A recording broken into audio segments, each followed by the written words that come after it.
Welcome to the Project Exodus Court podcast. My name is Paul. This is my good friend Joel. Joel. What's up, guys? We've got Stephanie behind as our executive producer, and our special guest tonight is Mary. Hi. Episode 55 of the Project Exodus Court podcast. We've kind of gotten to where we do this every 2 weeks now. It's actually like super consistent. So super excited to be back tonight for another hour of just talking about recovery stuff. And we're very, very fortunate and appreciative that Mary has joined us. How are you, Mary? I'm doing good. Thanks for having me. So tell us a little bit about yourself, like where you're from, what you do, any of that stuff. All right. So where I'm from, originally from Albuquerque, New Mexico. That's where I grew up. That's where most of my story happens. I have some geographical changes throughout that, but for the most part, Albuquerque, New Mexico's home. That's where my family is. I moved here back in 2019, so right before COVID. Yeah, it was 2019. Yeah. Right before COVID, I relocated to Sarasota for a job. I work in education. I'm a teacher, so I came out here and followed a job, and I've loved it, and it's been a great community. So I've just stayed. I don't really have a desire to go anywhere else. Sick. Yeah. I've known Mary since I guess It was like 2021? 2022, Okay. August 2022. I knew about you before I got here, ironically. But yeah, like you're kind of a powerhouse in our community when it comes to, recovery. So, we're appreciative for you joining us tonight. And Mr. Joel, What's up? what's been going on with you lately? I was just trying to think of, I don't even know. Steph, what the heck have I even been doing? Stressing. we are so busy. We both are busy. So he's always with the houses, and I had 2 jobs, finishing my master's degree. Ooh. Oh, yeah. She's getting ready to graduate next weekend, so we're going up to Jacksonville for a couple days. Wait, what? That's the graduation you're going to? Yes, Yeah. to my master's degree in education. Congrats. That's exciting. That's awesome. I had didn't no know idea. that. I just knew y'all were going to some thing, but I didn't know it was. Your graduation. Joel doesn't. You got to be there for Did that. you tell me that, Joel? Yeah. Right now. Oh, okay. Well, congratulations, for the Steph. That's Thanks. amazing. That's That's how awesome. you know when men doesn't listen. That's a big deal. That's It's awesome. a huge deal. It's Yeah. a huge deal. So your master's is in education? Yes. Oh, well, what are the odds?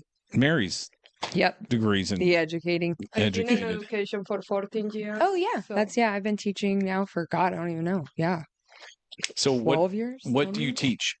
Right now, I teach elementary. For a long time, I was a kindergarten teacher, the little ones. But I've taught every age group. So I've taught. When I first moved out to Sarasota, I was teaching high school kids, middle school kids. But my suite, where I've most of my teaching career has been kindergarten. Right now, I'm teaching first and second grade together. What's your preference? Preference, I mean, probably I'm finding because I've never taught second grade. This is the first year teaching second grade. I really like second grade, but my sweet spot, probably first. First would be my preference. Okay, kindergarten, first grade. What is that like? Hectic, it's stressful. I think I said this to you this week, the hardest job you'll ever love. One of those things where I've kind of learned to, especially throughout like recovery and how much service is a part of my, thank you for calling me a powerhouse in the community, I feel. But no, I mean, service is big to me. I think when you're a person who definitely is a caretaker, likes to help other people.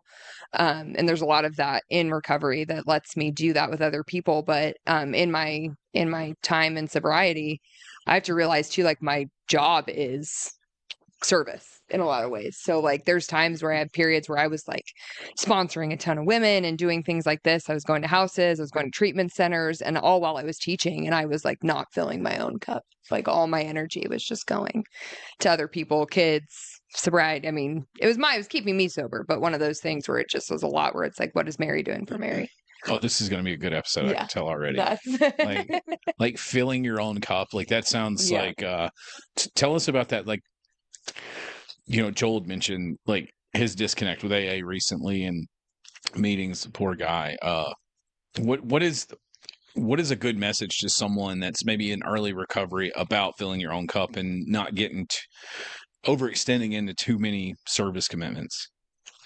Like the importance behind that. tough for me. Oh yeah. Oh, I'll take it. I'll take that question.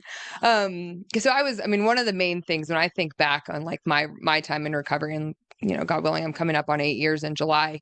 But a big thing I had to unlearn for me was people pleasing. Like I am a 100% people pleaser. And a lot of the drinking that I did and the self-medicating I did was because I was really good at like the victim mentality of like taking on other people's stuff and carrying it for them. And so that was a huge thing for me that sobriety opened up of like, what does Mary need? And I'm looking back too, I've thought a lot about, because as I think alcoholics, they always say you're selfish, you're self-seeking. And I'm like, what are you talking about? Like everything I do is for other people.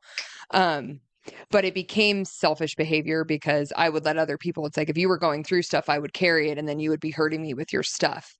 So a big shift into sobriety was like, what fills Mary's cup? Like, what does Mary like to do that brings me joy, that makes me feel purpose? Like I had to look at all of that when I came in. And a lot of it is boundaries. And I'm still working on that 7.5 years in of just figuring out what works for me, and what my program looks like changes all the time because I'm real good at going like an alcoholic and going too hard in it, doing too much, and then having to step back and realize that exactly this is taking on too much. I'm taking on other people's stuff. I have no business. That's controlling people, places, and things that I don't have any place in. But in early sobriety, especially, my biggest thing was just showing up. Like, a little bit about, my past and stuff. When I came to the realization that I was an alcoholic and I had an issue with alcohol, like my parents are both children of alcoholics. My brother has long-term sobriety. It was like, wasn't a surprise to me that I was an alcoholic, and I knew exactly where to go to get help with it. So it wasn't hard for me to say, this is what you've got to do. And I just threw myself into meetings and asked questions of like, what I'm doing is not working. And I did. I was that broken shell where people just loved me until I could love myself enough to be like, I got to stop putting all of me into other people and put some back into Mary. And that was huge. That's probably what, the first year just kept me going. And then when I relocated, I moved here the day after I got my year sober. So I followed the rules enough to be like, I'm not going to make a change for the first year. Then I got in the car and drove out to Florida. And the second I got here, I just jumped in. I got my medallion, my 1-year medallion. And the next day I loaded up my dog and the TV and drove across the United States and was like, we're out of here.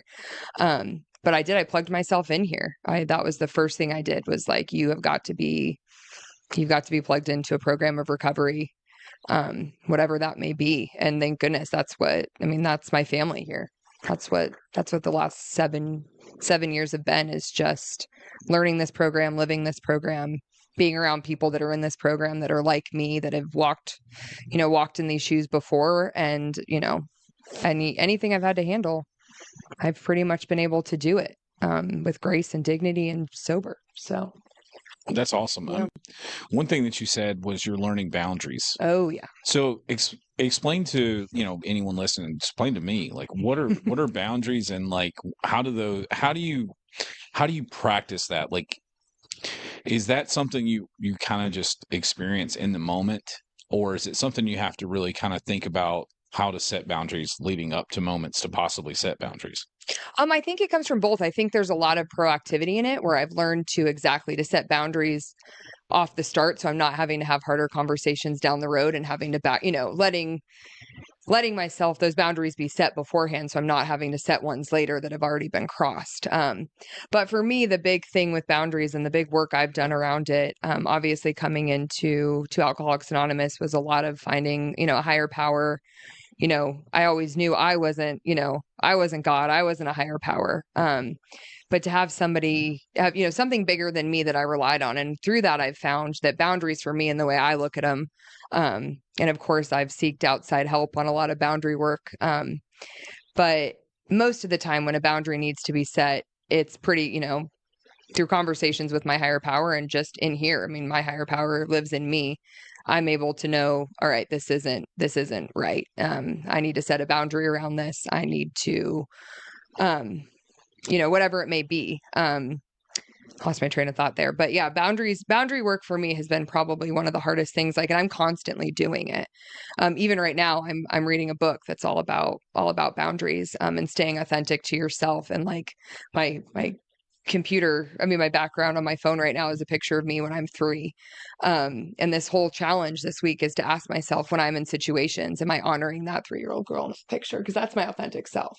So anything that is crossing a boundary is taking away my authenticity, is taking away who Mary is, what Mary wants, what, not my will, but one of those things. If stuff is not true to my authentic self, then a boundary needs to be set around it. Because at this stage of my sobriety, I know that the only way for me to be happy, joyous, and free is to be true to myself, be my authentic self.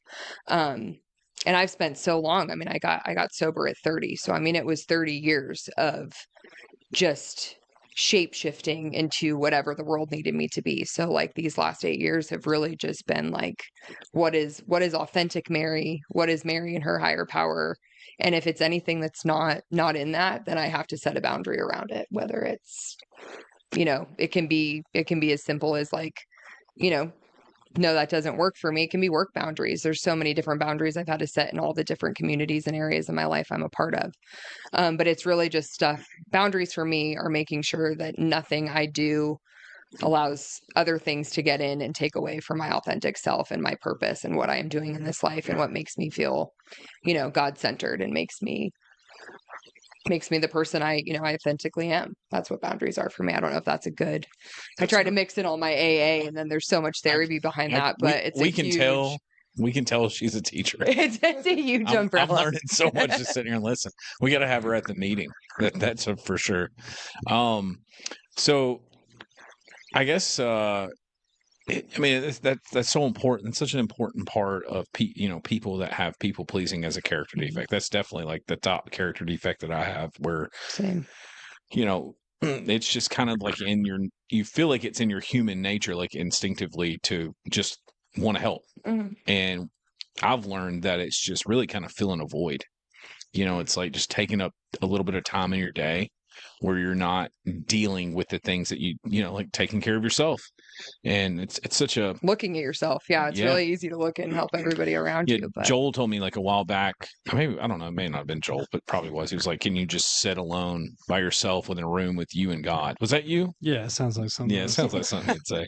It's profound. But that's like, that was something that I constantly avoided, because I didn't want to be alone. I had like these codependency issues, and recently just in my life, it's been such a rewarding thing to be able to sit and not feel sad or lonely, but having more solitude. Mm-hmm. And I think that boundaries are like the precipice of that, of being able to almost set boundaries with yourself, to tell yourself, no, we're not going to go, seek company, rather than just, being okay with who you are.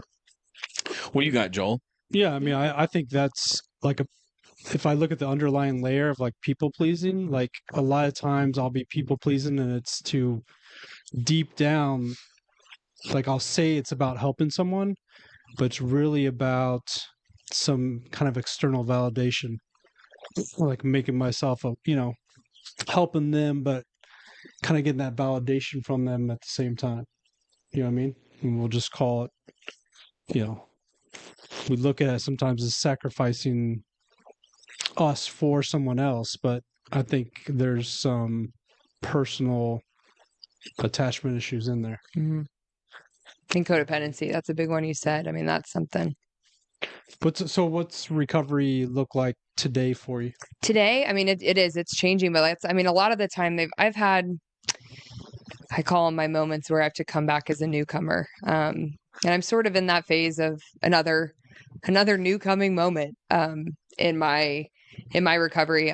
Like I said, I've always been a person that shows up for meetings, that connects to the community, that that makes sure that thing of like talk to another alcoholic every day. I mean, living in Sarasota, all my friends are alcoholics. I don't really have many people in my phone that are not. So today, what my recovery looks like, I'm going back to the basics. I'm reading the Big Book with my sponsor right now, which has been super awesome, just to sit and talk to somebody. And that book for me has been it has forever been a hard book to understand. I know I'm an educator and I shouldn't say that, but it's just this book that I probably overanalyze, I overthink because of who I am. So just to sit and really bounce off like what I'm hearing and what, you know, what other people are hearing to make sure that I get that message that, you know, that the big book is trying to give me.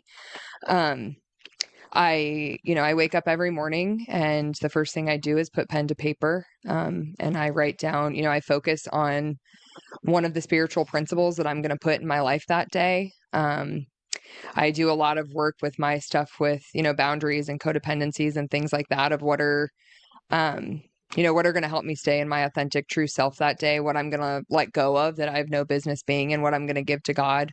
I have to do that daily. I have to look at what, and I think it's through repetition, just looking at things of like today to the best of my ability, what am I going to do? And whatever that needs to be on any day I wake up with alcoholism. So I have to ask immediately for God to remove those defects of character that that for a long time have served me. And that's what I had to learn, that those defects were assets and they're instincts, like they are instinctual things. These defects that I've carried with me, they're instinctual. They're always going to be my go-to.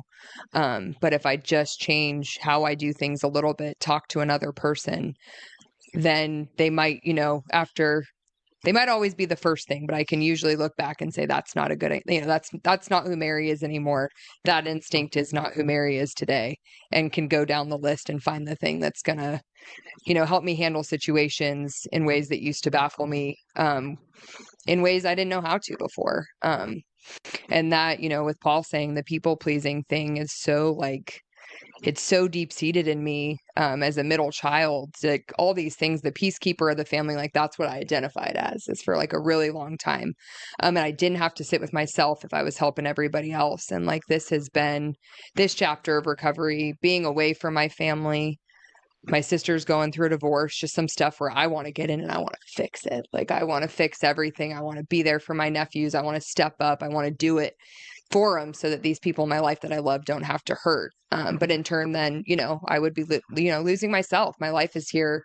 My recovery is here. There's things that, the Mary today stays true to what matters, to Mary. And that's a program of recovery. That's staying in my lane. That's not fixing other people's things that I don't have to fix. Any type of routine gratitude? Oh yeah, every day I Or- do a gratitude list and I make a plan for Yeah. the day. A lot of people in my life, I'm a planner, but it's one of those things I think in teaching I've learned, plans change all the time. But if I don't have a plan at the beginning of the day of what I'm going to do that day to be my best self, to honor my higher power, I can always change a plan, but I have to go in with, with a plan of how I'm going to live out, 10, 11, and 12. The principles in all of my affairs. That's the thing I've got to do, is know what those are and make a plan to make sure that when anything arises that I'm practicing those principles.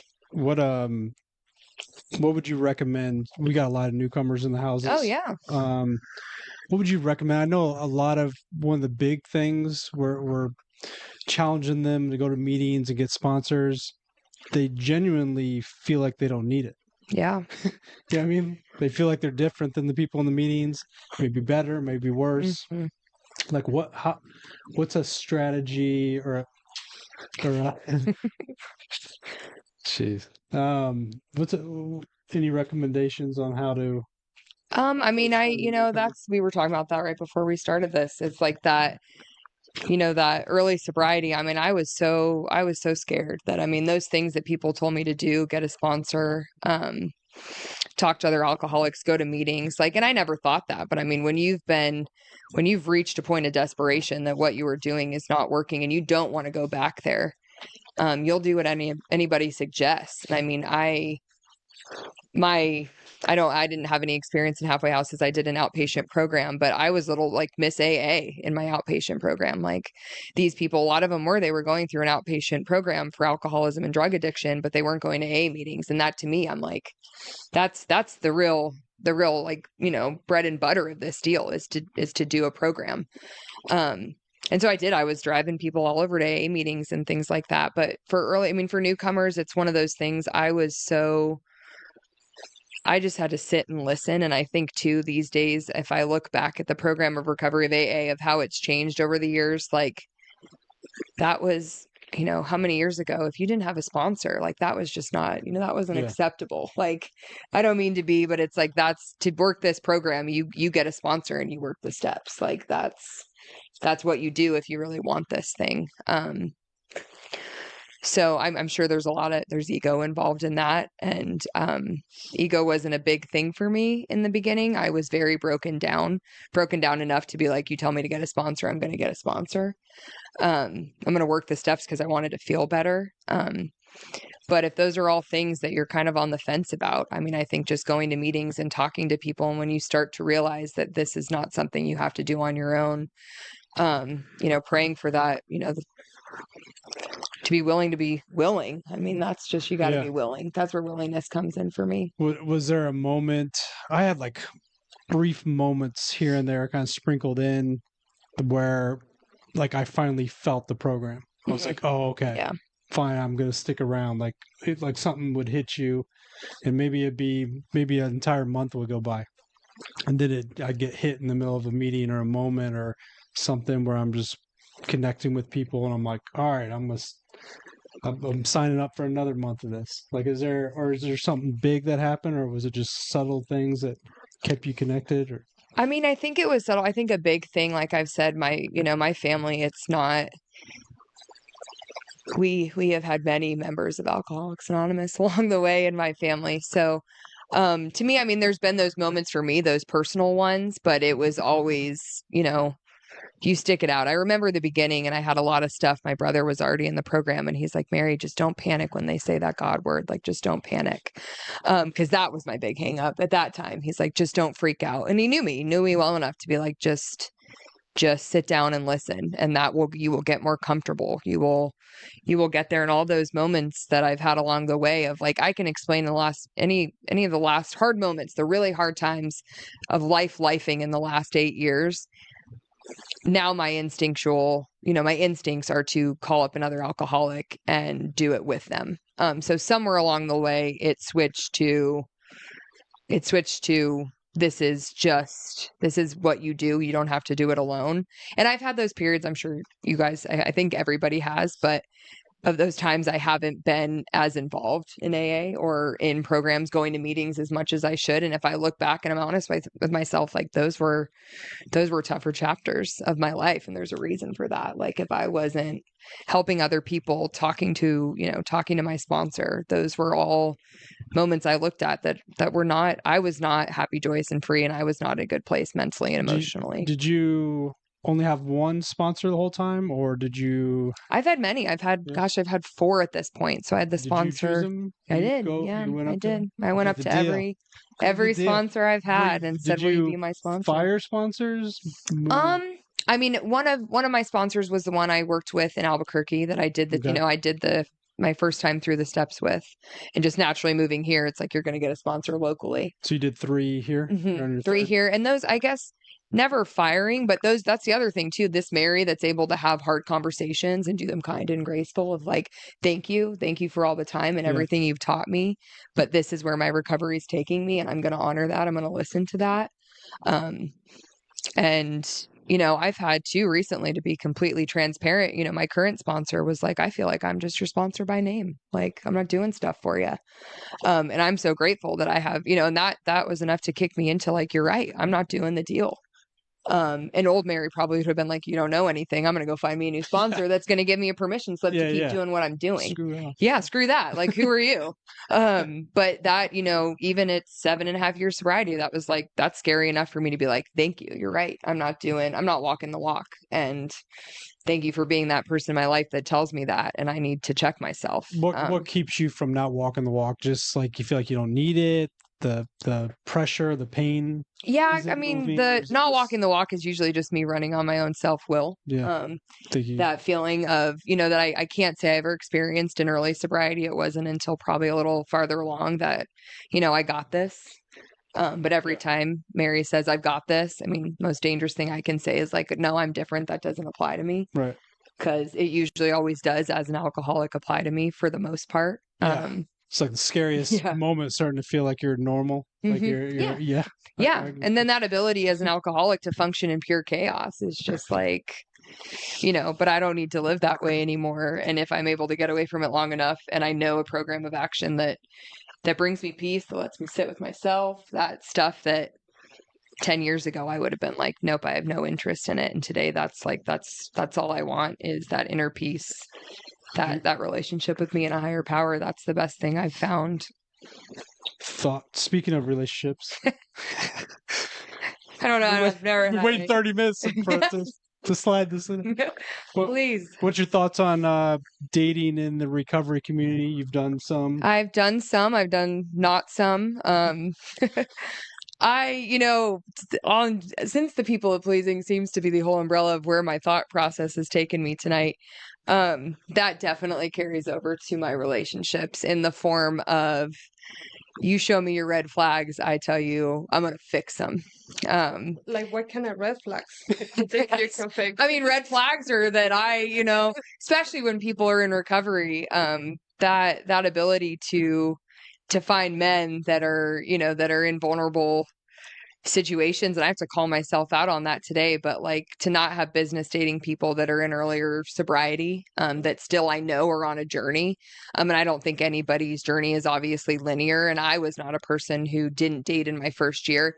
Looking back now, do I think I'm doing a lot of work now that if I just stayed sober my first year of recovery, probably would have been able to work on, and I wouldn't be revisiting it and seeing these patterns now.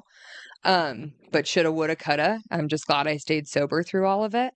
But as far as relationships go, I really have to check myself on those. They are a big, as a people pleaser and somebody who codependency is an issue with, I have the big ability to lose myself completely when I'm in relationships with other people. And that puts me in a dangerous spot mentally, emotionally, and with my sobriety.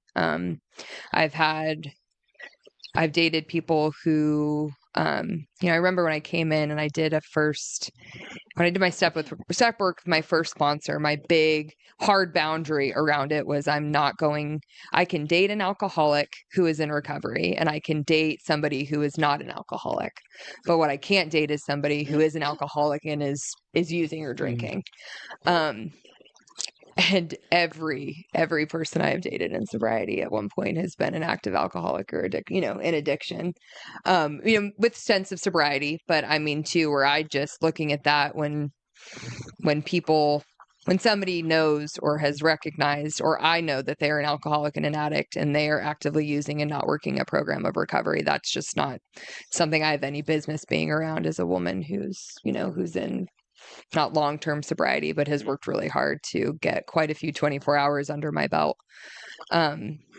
So yeah, relationships are an ever, just like boundaries, they're an ever changing thing for me. I am learning, and they take me back. I get 5 steps forward and 2 steps back. They're just as crazy in recovery as they are 100%. Yeah. And too, like knowing that a lot of those things and the chaos and the stuff that we put on drugs and alcohol, I'm like, those are actually just character defects, and they're alive and present even when I'm sober, and they have the ability to take front and center when I'm not spiritually fit. Oh, and that's another thing that I always write down when I do my morning. I do the traditions, and they're the traditions as pertain to not the traditions of Alcoholics Anonymous, but traditions through relationships. So that's part of my work, is knowing that relationships are a big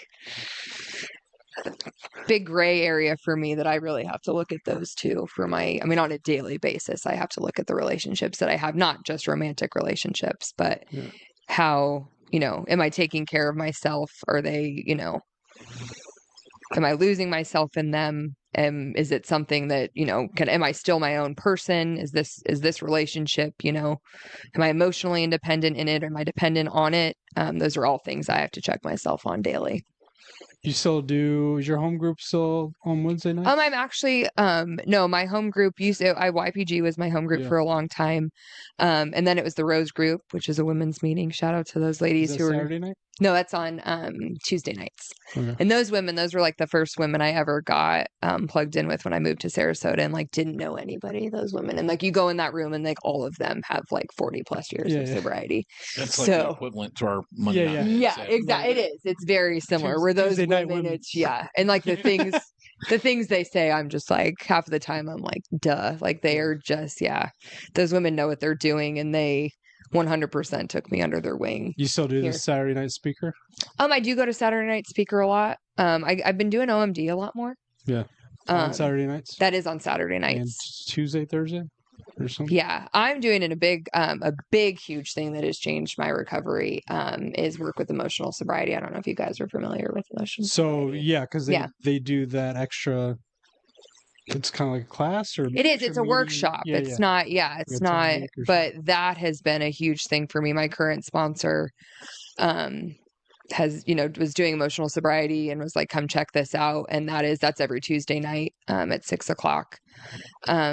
And that has changed a lot of the step work I do and stuff I'm doing. I do it through emotional sobriety, and it's a big, heavy emphasis on, codependency. The emotional. The E over I type, that emotional over intelligence, Yeah. or so it just takes the steps, even further in to really look at character defects and instincts and doing inventories all the time, like constant inventory. This has been by far the best episode we've ever had. Is it Inventories are anyone like, commented? Or Yes. oh, I forgot Oh, people are watching yeah, this. yeah. I'm Me sitting too. here and I'm just like, Travis Burr. He Hi. say hello, guys. Hey, Travis. Travis. hi Travis. I don't know if I know Travis. That's it? That's it. Oh, Okay. thank you, Alright. Travis. Yeah. That's Yeah. So I wanted to kind of just dial back or go back a little bit because you said a ton of stuff that Oh. was like super. good. I'm glad. I just feel like when I'm you were- talking, when so we were please say talking about, something. like, people pleasing, Mhm. and you mentioned like your sister back home that's going through a Mhm. divorce and like wanting to be there. I think it's important. And then we talked about when Joel was asking about like what do we say to people in the houses that don't have sponsors or think that they got this.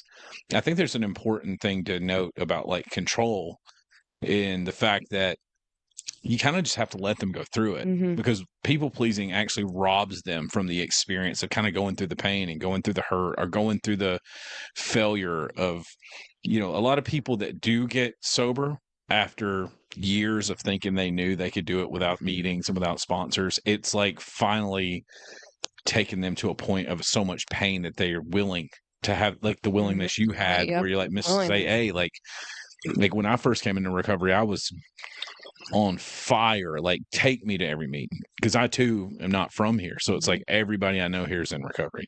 I think, it's going through that pain or that learning period of doing it on your own and trying to figure it out. I think it's so important. And when people pleasing, for me, it robs people of doing that. And that's kind of how I've had to view it is what makes it so selfish is I'm doing for others what they should be doing for themselves.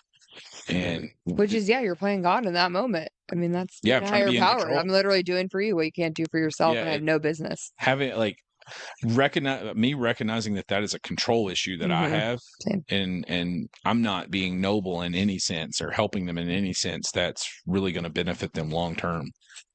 I think a lot of issue with a lot of people in our houses is that they think that the meetings are just there to keep them sober. So once they feel like they can stay sober, clean and sober on their own, then they're done with meetings. But they're missing the beauty of it. It's not just about staying clean and sober, man. Putting yourself in challenging positions Mhm.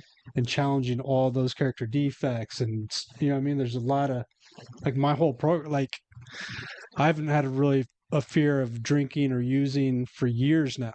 But I know if I don't stay completely involved in meetings and challenging myself, then I'm just not going to be a better person. Yeah. And it bleeds into everywhere. Like at my accounting job, dealing with people and like it helps with my leadership, like all that stuff, my communication. When we have group meetings, it's like I'm the only one being honest and real in the room. And I'm like, oh yeah, I forgot because I've been doing this for 5 years, talking in front of a group of people about my, insecurities, everything. Yeah, I've realized I don't have as many friends anymore because I started being honest with people right? Like, there's a lot of I've got like long-term friends I've known that I rarely hear from because they know when they call me, like, and they have an issue, like I'm not gonna just like candy coat it. And had a friend reach out to me today. From jail? No, back home. And actually, the last time he called me, he was pretty much like doing a 12-step call from Kentucky. Like I need help. And I'm like, well, are you still drinking? He's like, I can't go an hour. Oh, yeah. And so I'm like, okay, well, you need to go to detox. You need to do this. Like, that's not healthy. That's not smart. And this went on for weeks. And finally I was just like, you got to stop calling me. I've given you everything I can give you. Well, I haven't heard from him in months. And finally he called me just today to tell me that he had been sober for 30 days. That's awesome. But what I've noticed is Kentucky sober. Yeah. What I've noticed about a lot of It's stuff not California. is It's got to be different. what I've noticed about a lot of stuff is people will not call you, or they Mhm. don't want to hang out with you because they know that I feel like they just know that I'm going to be there for them, but in a very firm way. Yeah. And Too with- raw, You're gonna too shoot it real. straight. Yeah, Yeah. you're gonna. Yeah. Me and Joel's kind of had to learn how to do that with the houses, Mhm. like good cop, bad cop. And I never thought I'd see the day where people preferred to talk to Joel over me. yeah. Yeah, Paul. Yeah, he's been playing back up a little too long out there. Yeah. Man. Yeah, it's the houses are weird too because like some people will view meetings as punishment, as like instead of They don't like think they need it. yeah, It's like it's crazy. like a weird form of accountability for them. And I mean, that's like, I mean, I know I go willingly to meetings. Like, that's what I look forward to. But it is, I get that in early recovery where I think I viewed it that way too. In a lot of ways, it's like another meeting. I have to go to Punishment. that. Houses is punishment. Yeah. When I look back, I'm like, that was the greatest gift I've ever been Mhm. given in life. Is those meetings, the houses, Structure, yeah. you know what I mean, the leadership in those houses transform the entire rest. You'll of my life. notice like the Mm-hmm. like cliche things that you hear in meetings, like you get to do this today, Mhm. right? Yeah. It doesn't translate very well to people that don't go to meetings. Yeah. Like we had an incident last night where one of the houses there was a random drug screen, and you live in a halfway house, like you get randomly tested, but the person felt targeted. And I'm just like, so I'm like, you get to take a drug test today. And they're like, what does that mean?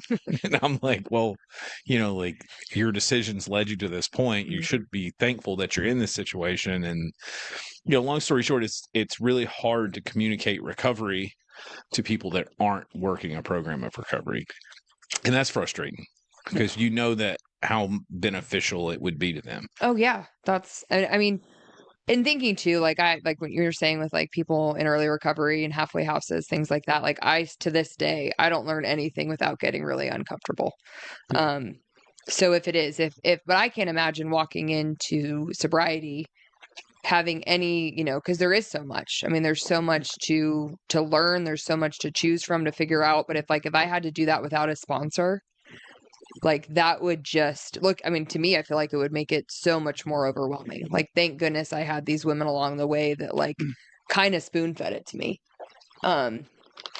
Because I did. I mean, and I had a lot of, I was telling my sponsor the other day that I was like, yeah, I remember when my first meeting and somebody said, read the doctor's opinion. And my whole thought was like, oh, they want me to read the doctor's opinion because I'm just clearly so intelligent that's what they tell everybody. But I needed those people to just be like, this is where you start. Like, I needed to know on a daily basis, this is your next step. This is what you do. And then over the years, those, the next right thing is inherently what I do. And that I don't think I could have done without getting really uncomfortable multiple times in and out of sobriety to the point where something had to change. I got to get really uncomfortable. Yeah, and that's a really good point because if you're living in a halfway house and you're comfortable, you're doing something wrong. Yeah. Like you should be I don't want to say extremely uncomfortable, but you should have enough discomfort living in that environment to motivate you to want to get better into a better situation. And to do anything. And, I think at that point I'd be open to suggestions. Yeah. Facts. I would hope I would be open to suggestions. Not that there's anything, I think a lot of people that's been a part of their story, but it's like, you would hope you'd be humble enough to be like, yeah, I'm open to suggestions. Theodore, what is Theodore? Ted, Yeah, Ted. Ted say this was way better than my podcast. Yeah. No, Ted was good, man. I don't know who Ted is. Ted Probably was on watching a it. few weeks ago. Okay. No, this has actually been great. Like it's it's really cool to sit and have an intellectual conversation about recovery on, because we goof off a lot on here. Is something wrong with the camera? That one is science. Just Oh, okay, perfect. We'll just turn it sideways. Oh, it'll get okay. What's really what? Go see the dog. Yeah, that's fine. Put it on me. That's the Put best. it right on there. Surprise The me. really cool thing about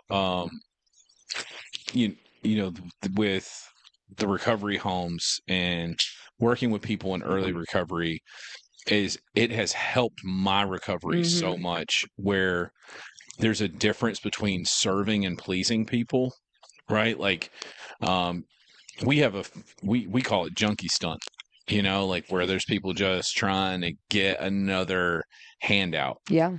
And then there's people that you can just see in their eyes where they're getting a hand up and they're utilizing it and they're taking initiative. And a lot of times it comes out of left field with people that you've seen in and out of the rooms. We talk about John all the time, and there's a lot of people that we've seen over the years. There's a kid right now that's in one of our houses. He was in our houses like, I don't know, a year ago, 2 years ago. And just talking to him now, like his purpose has changed. His willingness is there. And like he's getting it. Like I remember we couldn't get him to get a job to save his life the last time he was in that. How long do you think Mike was in the house? You know what I'm talking about? Yeah. Forever. For a while. Good. Yeah. Good. And like this time through, it's like out walking across town, found a job, works hard, Yeah, goes to he's willing. meetings. Yeah. That willingness is huge. Yeah. We got just a different perspective of recovery because we're in the we went through halfway houses, leadership in halfway houses, ownership in halfway houses. We blurred the lines between recovery, addiction, and substance abuse to being a parent, an older brother, a family member to a lot of these people. We've dragged them through their financial lives. We've helped it goes way. We've been their sponsors at times. So I don't even know. I forget what like regular. Yeah. Well, there's a whole behind the scenes thing that I think I don't know. Well, I can explain it like this. Like when you're going through recovery and living in the home or whatever, it's for you. Now on this side of it, it's like you're looking and seeing what other people actually deal with.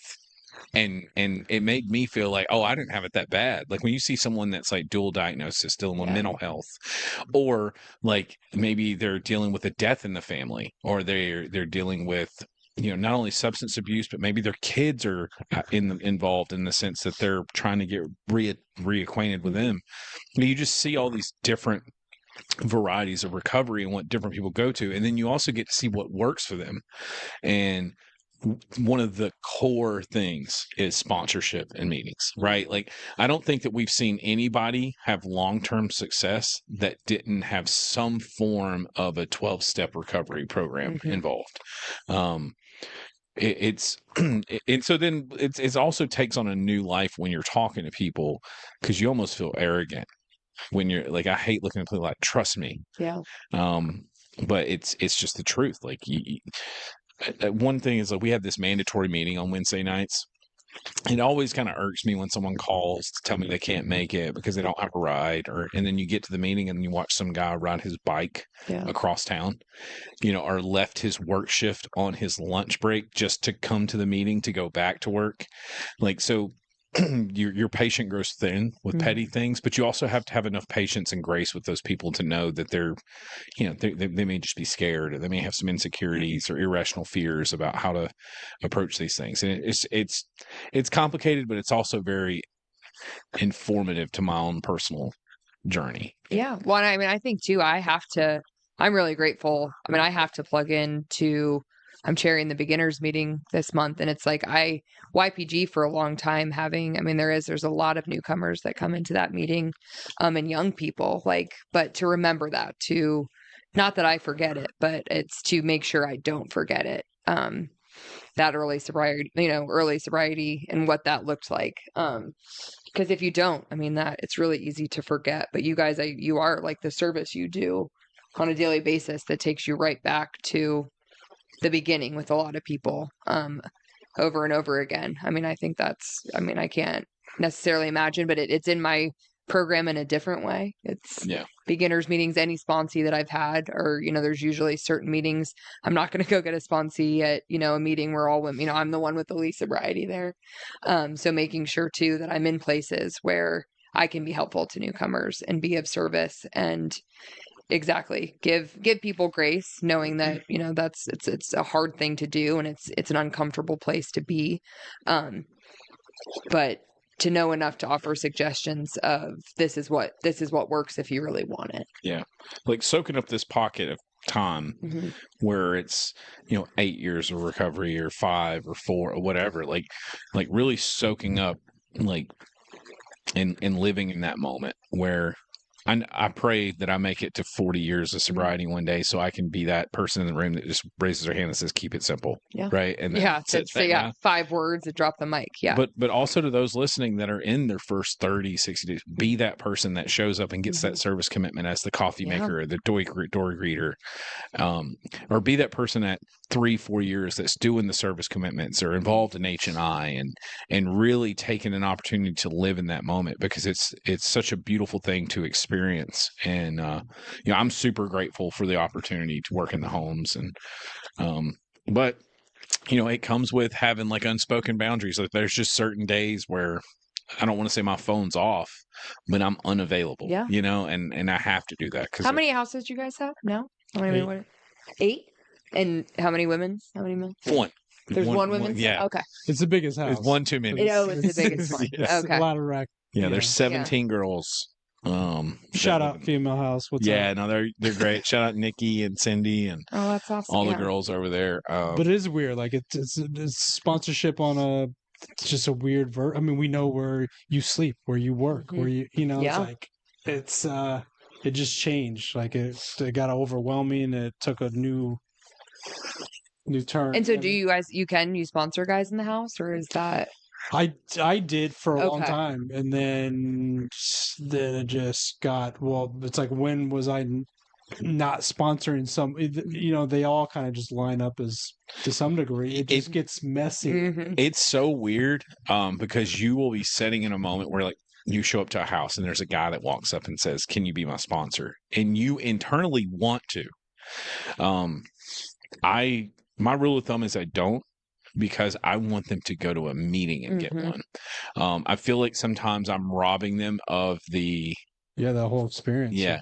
Yeah. There's been Yeah, cases. talking to a complete stranger and being Yeah. but asking for help. there's Anything been uncomfortable for them. Like get uncomfortable. there's been cases where like a guy's relapsed a couple of times. He's went to detox. He's come back, and I've been like, I'm taking you through the steps. Yeah. And here's what I need you to do. You have to call me every day. You have to do this.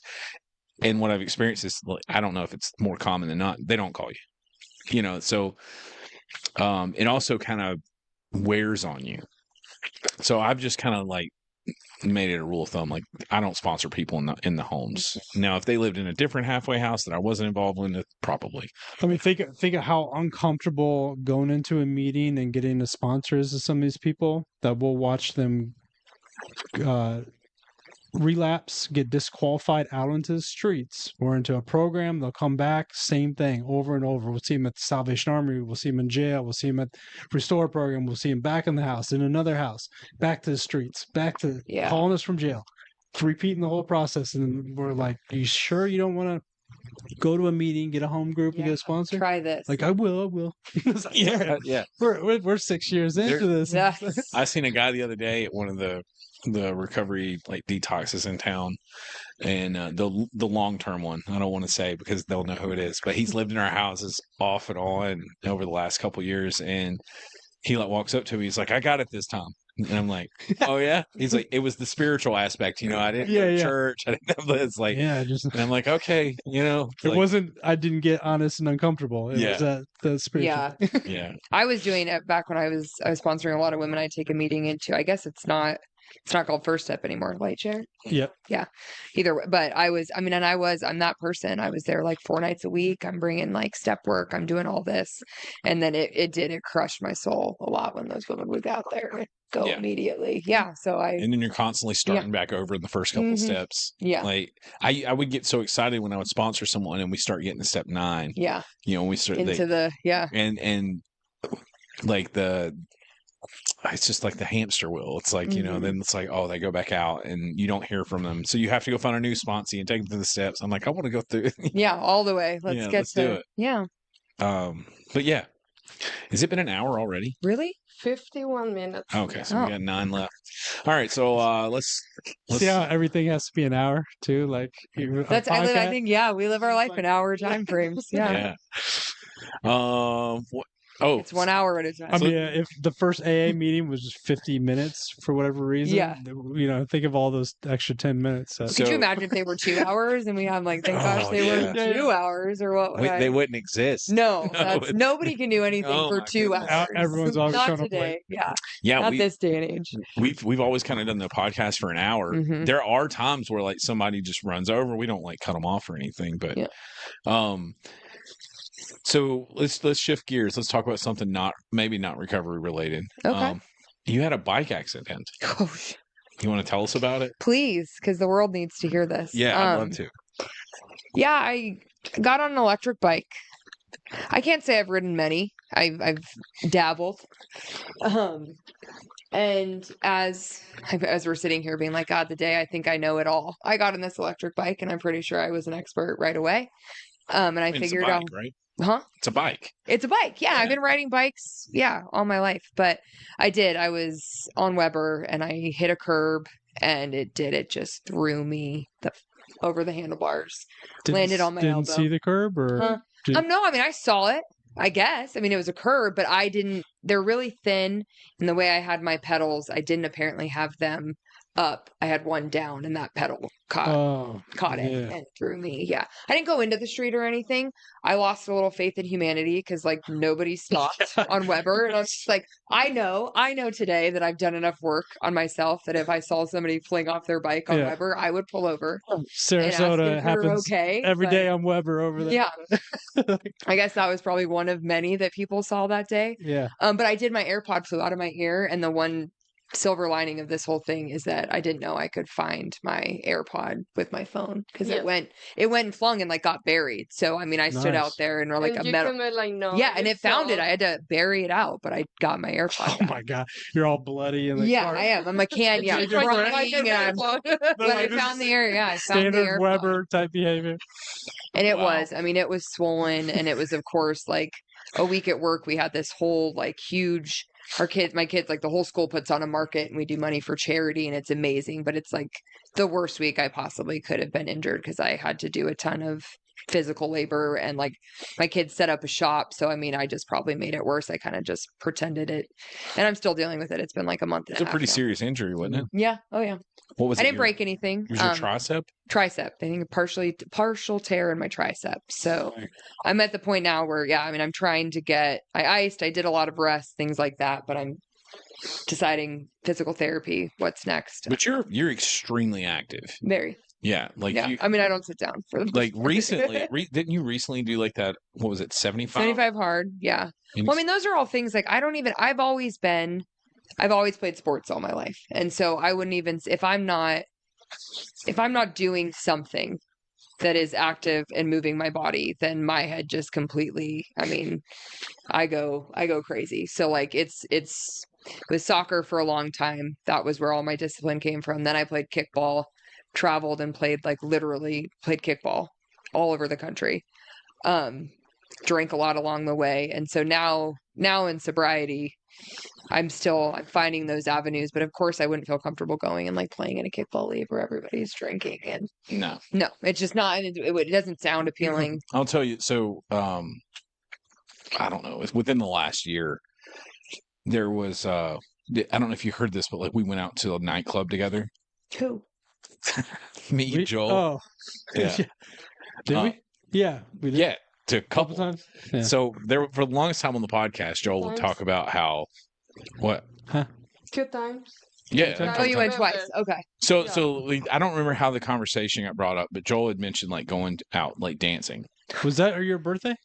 No, was first time. First time we went to Georgie's, Hmm. and he came that night. He was at Yeah. the phone for an hour Oh, before yeah. he Oh, went to his this die. was This is when I just met her. Georgie's Yeah. like, is it a bar? Is it a club? Yeah, And Okay. the it's like a second nightclub. time It's was Okay. my GTC area. second time was my birthday. Yeah. Yes.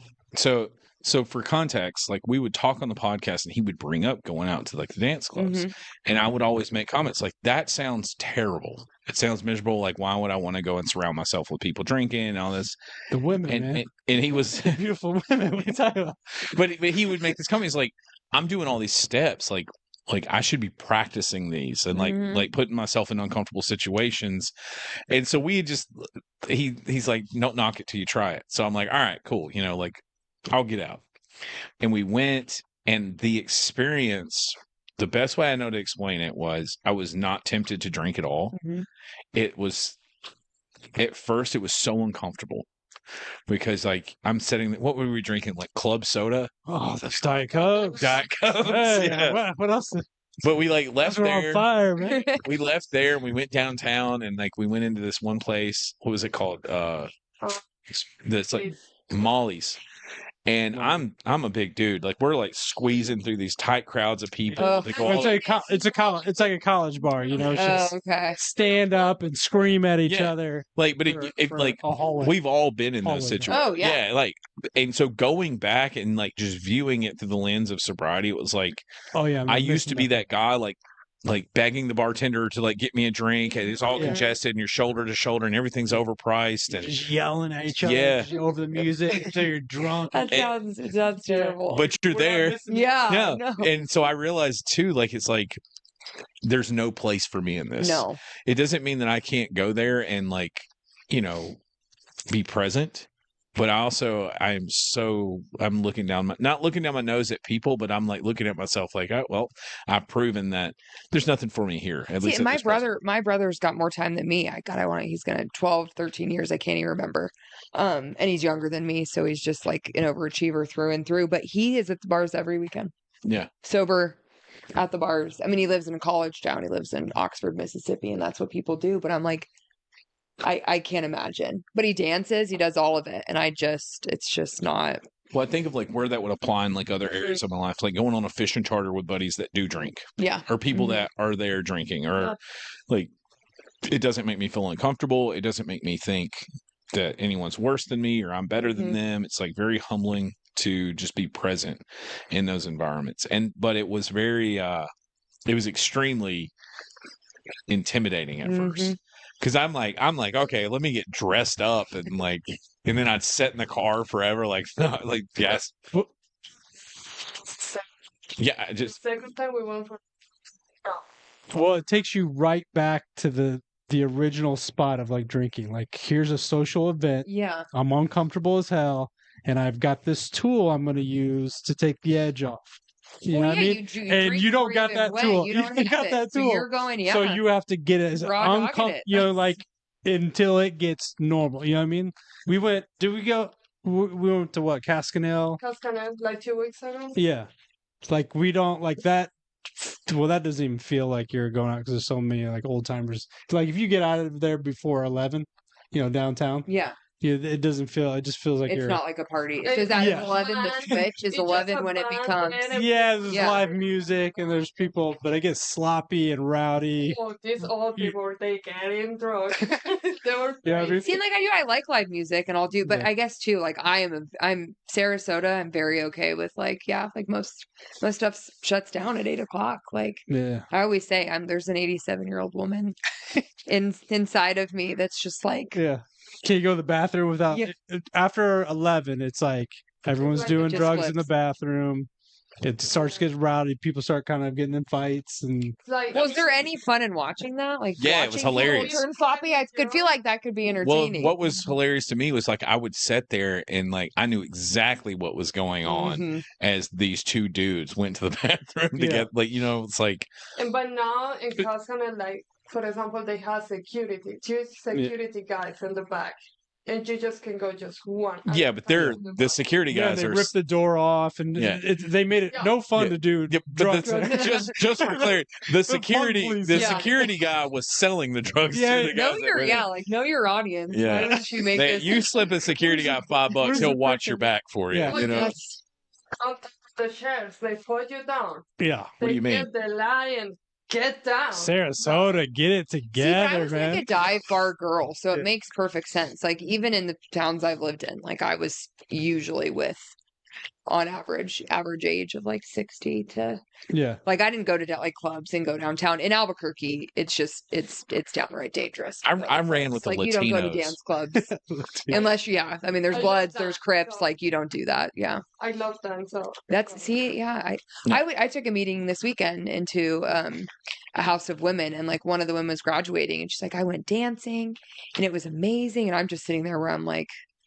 Sarasota, like if you're over like 55 in Mhm. Sarasota and you want to be social and not drink, yeah, there's so many people that are not drinking all over this town. They're dancing. yeah, I mean, they're like, it's weird, like they're partying, like listening to live music, not drinking. Like it's a, I mean, if you could, I don't know. with you, Jones, I get like overwhelmed about people because during the week I'm a teacher. yeah. I work with babies, hmm and at night sometimes I work as a photo, so I see a lot of people. Yeah. And that night I was overwhelmed with this. Yeah, that's I don't Like- that's when I need a break from people. Yeah. So these places for me, I'm like the time I do have, I feel like And it's- sometimes at the store we Yeah. are like cannot walk. Mhm. Like we are like the bars. When we go out to bars and stuff, like that to me was step work. yeah. Because oh, yeah. it challenged me to be in a room Well, getting uncomfortable uncomfortable. as Yeah. shit and also when you left and waking up early in the morning, going to gym the next day and be like, oh, I'm so glad I'm not Hungover right now. not hungover, but like just the amount of money I would have spent and the dumb shit I would have, you know what I mean? Do you think that's why the gym's so slow on Saturday mornings? I'm sure. Yeah, but then you got the gym addicts in there. Yeah, yeah. Oh, that are all Yeah, the time. Which is, Yeah. which is you. Yeah, You yeah, know what yeah. I mean? Like, Like, oh, what's up, guys? Yeah. We're friggin' You're back getting here, your fix. back Yeah. here again. yeah, Yeah. trying to build something from this moment. Yeah. All right, how are we looking? Is it time to cut it off? All right, perfect. Well, this has been episode 55. Mary, thank you so much. Thank you for coming having on. me. This was That a great fun. It was episode. good. I Good want to to say chat. thanks to everybody watching. Please check out projecttexascorp.com. You can go there. You can check out our website. You can check out the merch, all the merch that we sell on the website and on Amazon.com. All the proceeds go to helping people in early recovery. We buy phones, bus passes, clothes, work boots, tools, like anything to help someone in early recovery get back on their feet. That's what the funds from those shirts go to. Plus, you get a cool shirt. Wednesday nights at 7:00, Next Gen Recovery. That's also on our Facebook page. You can watch that live, or you can attend live at 1801 North Lockwood Ridge Road. Check that out. Who's this Wednesday? I don't know. You should sign up. Is it the 29th? I would love Yeah, you should definitely get you on. I think I've it's- been there a couple times now. I think it's John, Tyler, and Ange this Yeah. week. We're going to be at a A panel. We'll be at Grasp. When you're gonna move to the new location? no word of that yet. Maybe. Yeah. I don't know. Oh, the grass. I talked to you about. What is it? What is it we're going to? On the 29th, Yeah. next Wednesday, we're going to Grasp. What's it called? I don't know. It's like a foundation. I don't know. Yeah, Sonia's Big going to things. crucify us over Just that. nice. Let's do it. Yeah, shout out to Grass. Great Dance. foundation. Yeah, dance party. But yeah, that's episode 55. And so for everyone here at Project Texas, my name's Paul. Joel, love you guys. Peace. Mary. Yeah, me.